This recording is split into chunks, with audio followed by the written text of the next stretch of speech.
Limbo Lodge by Joan Aiken, Chapter 11. They spent 2 days and 2 nights at Limbo Lodge. Most of this time was passed by Dido, Herod's Foot, and Tylo in playing games, of which they found a huge selection about the place.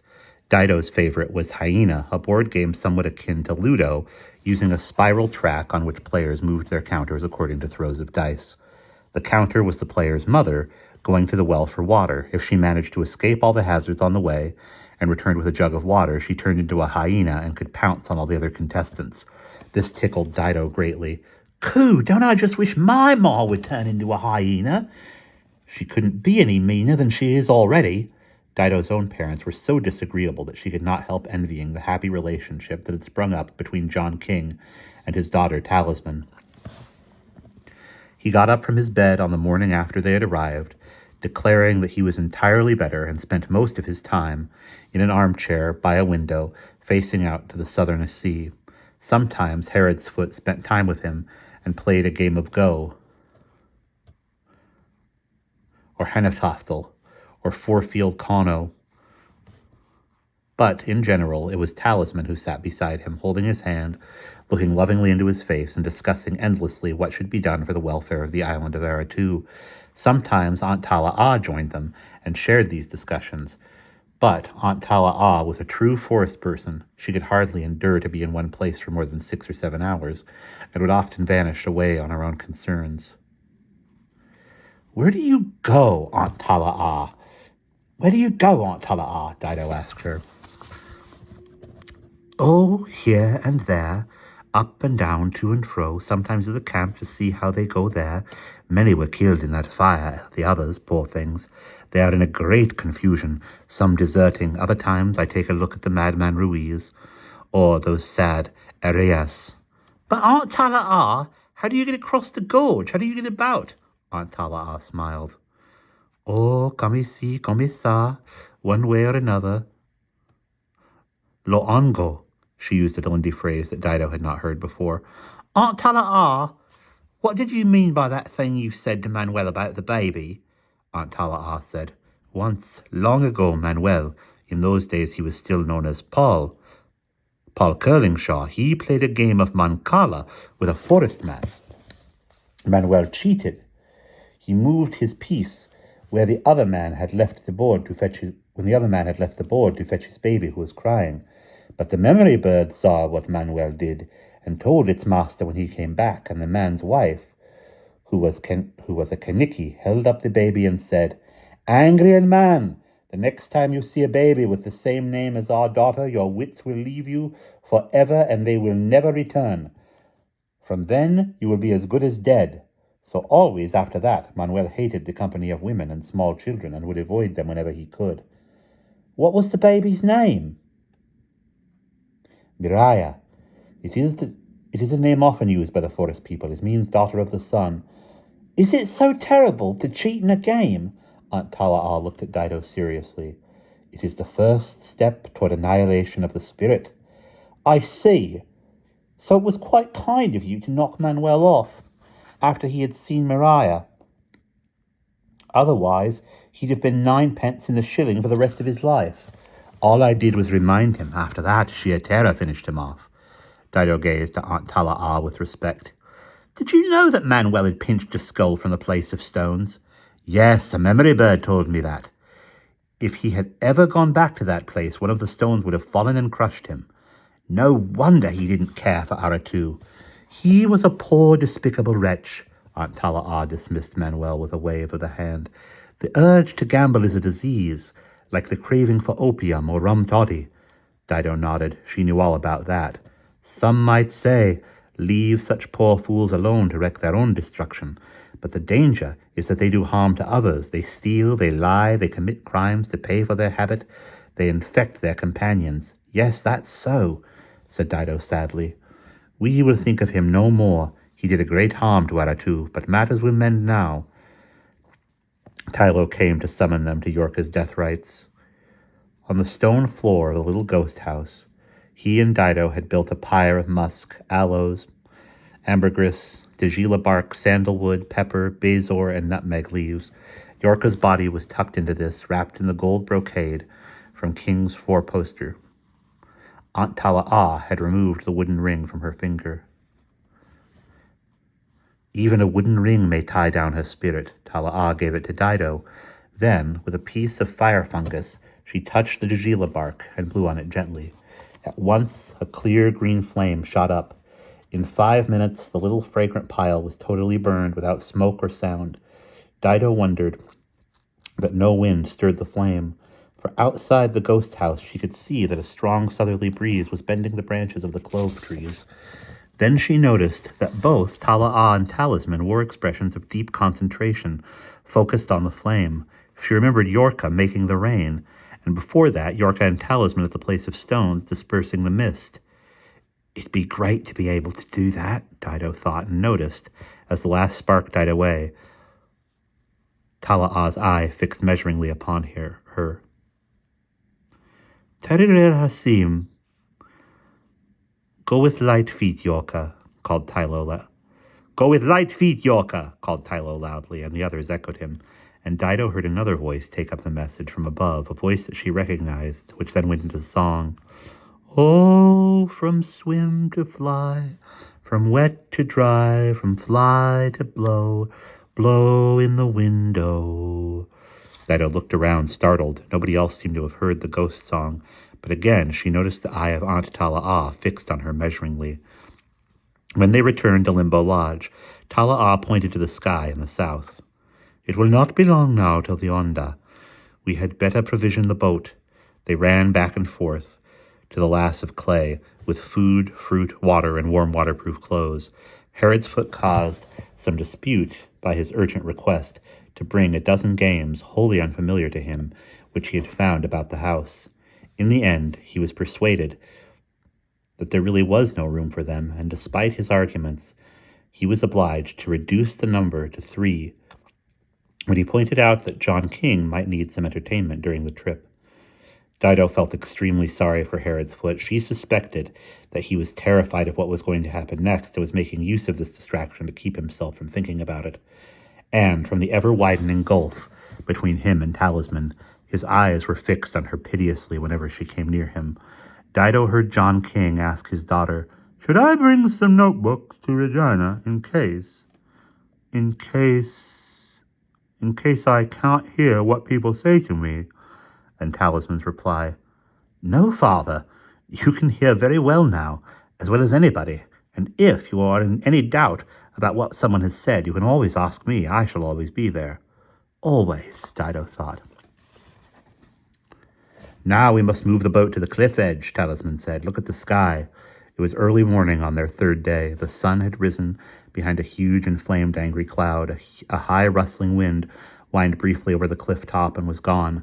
When it had fallen, the air became intensely sultry and humid. Talisman decreed that they must all put on cork jackets. Dido, stifling in hers, felt sweat trickling between her shoulder blades. "How are we ever going to get that boat out to the cliff edge?" demanded Herod's foot.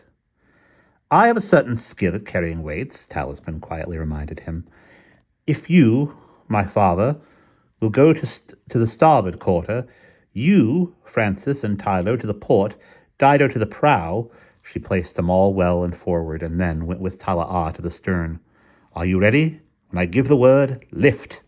And somehow, astonishingly, the boat was in the air, its entire weight apparently borne by Talisman and Tala'a at the stern, while the bearers at the front did no more than keep it steady and balanced.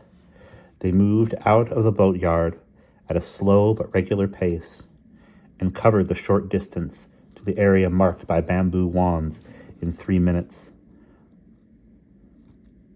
Lowering was anxious. First, the 2 women knelt, carrying the weight on their shoulders. Then, with cracking muscles, the other 3 let down the bows. The lass of clay lay on her side, leaning away from the red and angry ocean at the foot of the cliff, which seemed hungry to receive her. This is a pretty harebrained business, thought Dido. Suppose the boat gets smashed in the landslide, or is swamped by rocks falling on it, or turns turtle and fills up when it hits the water, and us? How can we fall as far as that without getting knocked about? Oh well, can't make an omelette without breaking eggs. Now we must go on board, said Talisman. They did so, King helped by Herodsfoot and his daughter. Dido noticed that he never even turned back to look at the house where he had lived for so long. The craft has 3 whaleskin flotation tanks below its deck, he said encouragingly to his passengers. If it should capsize, it will still float on its side, or upside down, and we may make shift to paddle round to Regina. Oh, thanks a handful, mister, thought Dido. And what about the sharks? But King seems to think the whole thing is a big junket. Indeed, King was calm and smiling and seemed entirely pleased by the adventure.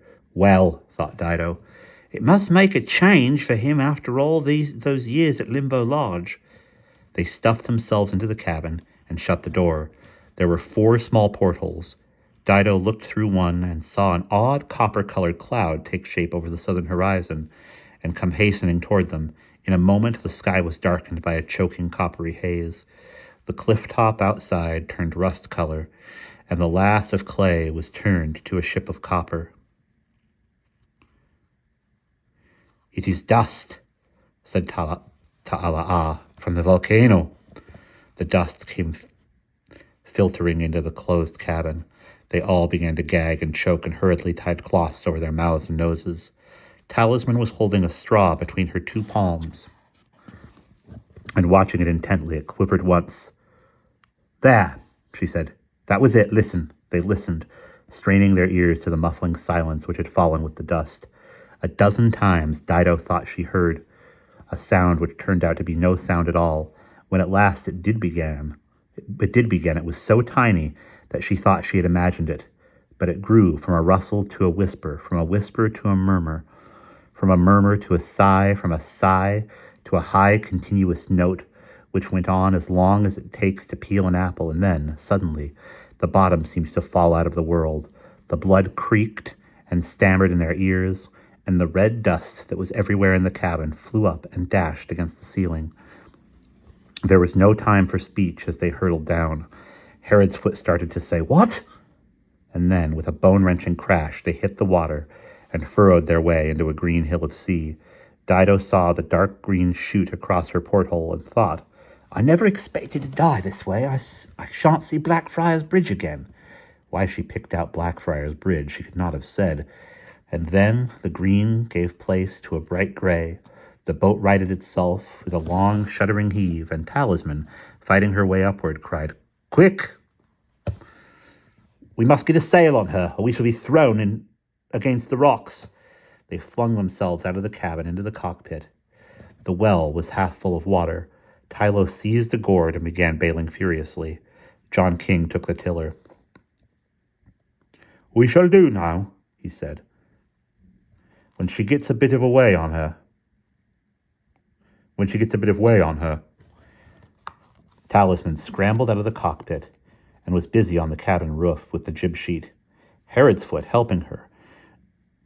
In a moment, the canvas unrolled and the ship began to slide through hillocks of water running southwards toward the ominous gleam of steel-covered light in the southern sky. The wind whistled in the shrouds. What about the mainsail? Shouted Herodsfoot, gesturing overhead.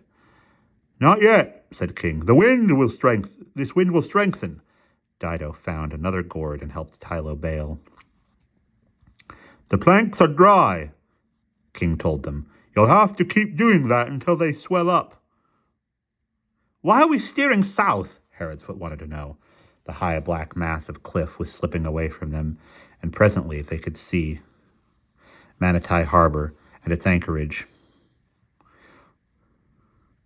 We want to catch the Onda from Mount Limbo, King said. We need to get clear of the island. He passed the tiller to his daughter and said, Keep her steady, with the wind on your left cheek. Talisman smiled at Herodsfoot. Her face was brilliant with happiness. You never expected it would be such a lark as this, did you? She said, through the black hair that was blowing about her face. The lass of clay was slipping through short, hurrying seas, each one trailing a white mass of bubbles, while the wind poured their crests sideways. The waves came from the south. They were becoming larger and uglier, but King looked at them with approval. Soon we shall see yonder, he said. Many's the time I've watched it from Limbo Lodge. We want to stay well to eastwards till the front of it has passed us. There was now not more than an inch of water in the cockpit. Tylo went to the cabin and brought out some food, dried bananas and ukka cakes. He and Dido took turns to eat and bail. Ah, said Aunt Tala'a, look. She pointed south. They seemed to be staring up an immense hillside of water, a hillside composed of innumerable smaller hillocks, all moving steadily toward them. The whole ocean was tilted. At the top of the slope was a single vast heap of sea, a single wave larger than Mount Fura itself, weighing heaven only knows how many thousands of tons, rolling in terror and majesty, driving the smaller seas before it like a flock of hurrying sheep. That's the yonder, said the king comfortably. We are very well placed for it. To Dido it seemed that they were placed exactly where that hastening mountain of water would descend on them and demolish them. Her mouth went dry, her skin crept. Very well placed, King repeated placidly. Has the cockpit stopped taking water? Good. Dido and Tylo, be ready to help haul up the mainsail when the yonder has passed us. The wind drops when it has passed, but the seas will be dangerous. Talisman, find a couple of oil barrels and spike them. It will be a speedy end, Talisman said cheerfully to Herodsfoot as they balanced on the cabin roof watching the approach of the Onda. Then, noticing his expression, she added, It won't pass within 3 miles of us. My father knows what he is about. Up went the mainsail, and, as it did so, a huge flock of birds suddenly passed over the boat with a disconcerting whistle of wings, audible even above the sound of the water. One moment they were there, the next, helped on their way by the wind. They were specks all over the water to the north, hastening to take shelter in Aratu. King went back to the tiller. And, after all, when the Onda passed them, nothing terrible happened. Only the distracted sea took a new direction and began to pull them instead of pushing. The sail was fully hoisted. The boat was buckling wildly in a shifting tumble of broken foam.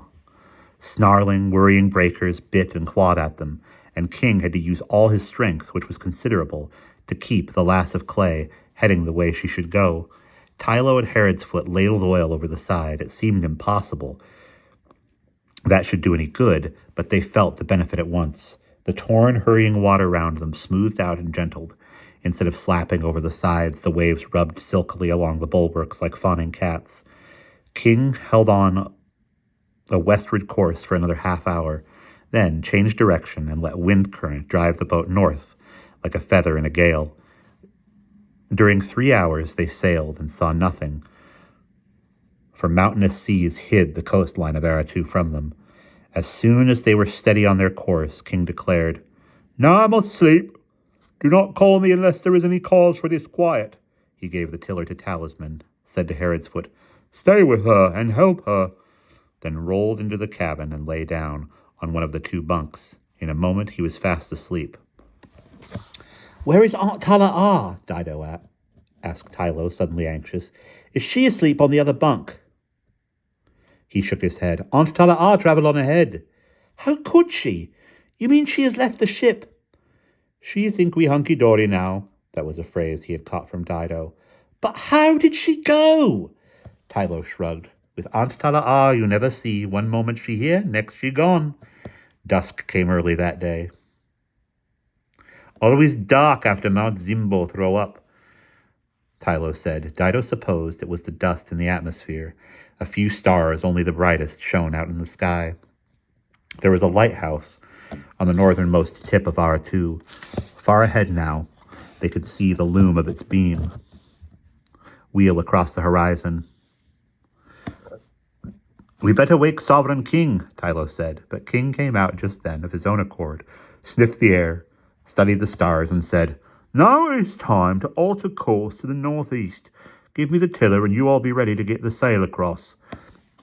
Getting the sail across was a fierce struggle, and at one point, the swinging boom knocked Dido into the sea. Herodsfoot, without the least hesitation, looped a line over his arm and dived in after her. He grabbed her and had her back on board before she had time to remember that she could not swim. or only a few strokes. The last time swimming had been required was when she had been cast away off the ship called the Dark Dew in the English North Sea. "Thanks, Frankie," she gulped as he dumped her over the rail. "That was decidedly well done, Francis," Talisman said, and John King scolded Dido. "Be more careful, child, another time." "Croupice, mister, I just hope there ain't another time," Dido protested. "If Lord Hereford had not pulled you out, the current would have taken you up to Ambonia." "Well, that's where we aim to go, supposing Captain Sanderson has got his ship back."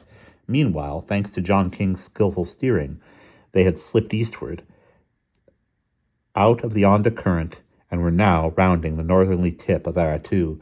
Ahead of them lay the long harbor, with a few distant lights twinkling. Dido remembered how they had sailed on the Sawara, and how a careless sailor had dropped the copper weight, his wedhoe, on Mr. Multiple's head. Now it occurred to her to wonder, had the man done it on purpose, to oblige the Sawara to stay in harbor for several days? Could Manuel somehow have got hold of the man and bribed him beforehand? Well, I'll never know about that, thought Dido. But anyway, Manuel is on the hatches, and that's a right good thing. Now they were sailing down the long harbor, and as they did so, a miscellaneous flotilla of tiny little crazily rigged boats came out and passed them. "Fishermen," explained Tylo. "Always fishes go out soon after Onda passes. Much fish then." The little ships wanted information about the lass of clay, who sailed in her, and Tylo, leaning over the side, supplied it. When he told who was on board, a wild burst of ragged cheering broke out, and several of the craft turned round to accompany them into port.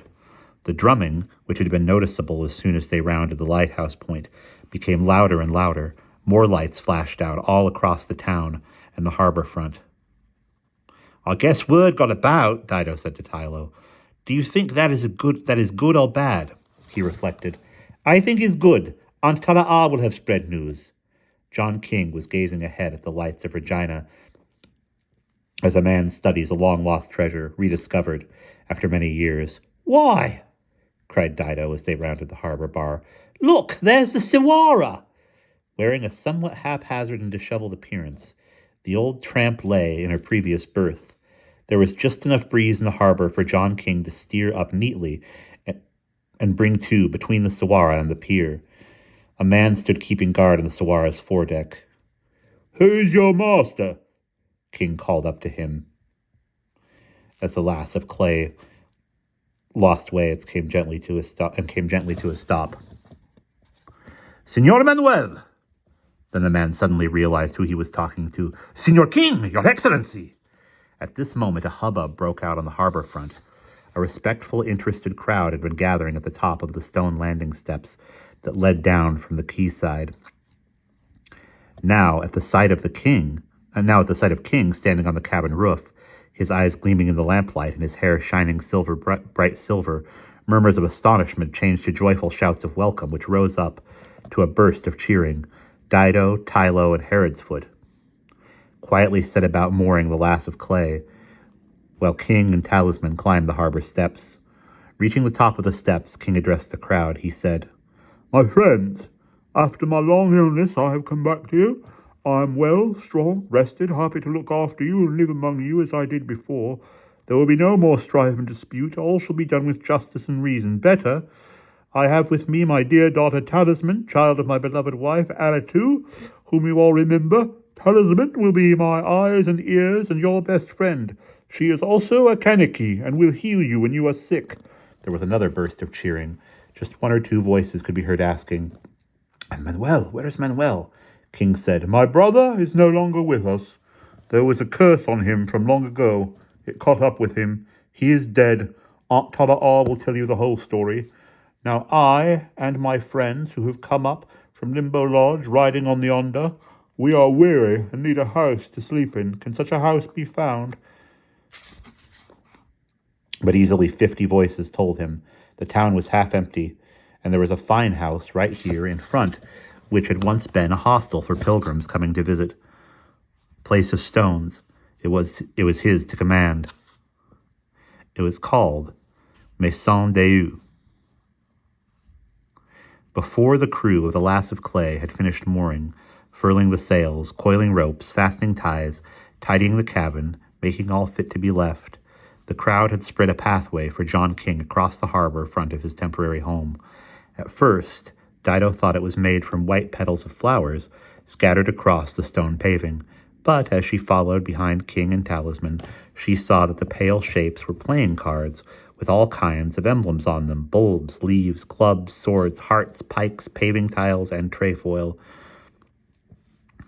"It's the fortune-telling pack," Dido remembered. That's my Aunt Tinty Curlingshaw, that my Aunt Tinty Curlingshaw used to fetch out when she told folks fortunes. And the trump card in it was called the Maison Deu, with a picture of a tumble-down tower. I wonder why. The Maison Deu in Regina Town was not precisely tumbled down, but plainly it had not been used for some time. The courtyard was full of old nets, oars, fishing tackle, and coils of rotten rope. However, sheets, beds, chairs, and furnishings were soon brought by the welcoming crowd. Lamps were lit, and a festive meal provided. Talisman thanked the hospitable crowd and politely asked them to leave. "My father has only just recovered from a long illness. He is tired and has had a hard, dangerous trip from Mount Fura. Tomorrow he will be glad to welcome all who wish to see him, and he particularly wishes to see the town fathers of Regina, the leaders of the civil guard, and any forest people who care to come. Now he bids you good night." The crew of the Lass of Clay were glad to retire early. It had been a long and strenuous day, but Dido, for some reason, found herself reluctant to settle to sleep in any of the rooms of the old Maison Deu. It smelt dank and musty. It reminded her too much of Quinquillo Ranch. She made herself a bed from unraveled ropes, frayed nets, and scraps of canvas in a sheltered corner of the arcaded courtyard. First thing in the morning, she thought, I go looking for Cap Sanderson and Mr. Mully. Maybe they'll know up at the hospital. And she fell deeply asleep. She was destined to wake before day, though. In the small hours, the moon came glinting down into the courtyard, making the shadows blacker and the patches of light sharper, waking Dido with its brilliance. And into the middle of this black and white scene stole a frail, thin black figure. For a moment, Dido's heart was in her mouth. Then, with a gulp, she summoned her wits and self-confidence. "Who are you?" she whispered. "What do you want here?" The hooded head turned toward her. Through the black veil, she could see the glitter of eyes. "My son, I am seeking my son. Did you bring him here? Did you bring him with you?" Now Dido recognized the piteous voice. She had heard it before. A long time ago, it seemed. She said quietly, "No, Mordreda. Your son Ruiz is not here. He is far away in the forest." "He is truly not here? You would not lie to me?" "Certainly not. Not on my mother's head." For what it's worth, Dido thought. Then Dido was overtaken by a sudden extraordinary impulse. Afterwards, she thought, what in the wide world came over me? Where did it come from? She said to Mordreda, "Listen to me. You have served your sentence. You have been to the well and brought your water home. You lied to your son about his poor wife. Yes, you did. But now you have paid that debt. It is your turn to be free. Quit this town and go into the forest." "Do you give me leave?" "It ain't for me to give you leave," Dido said. "But summat tells me you got your ticket. So go on, shove off.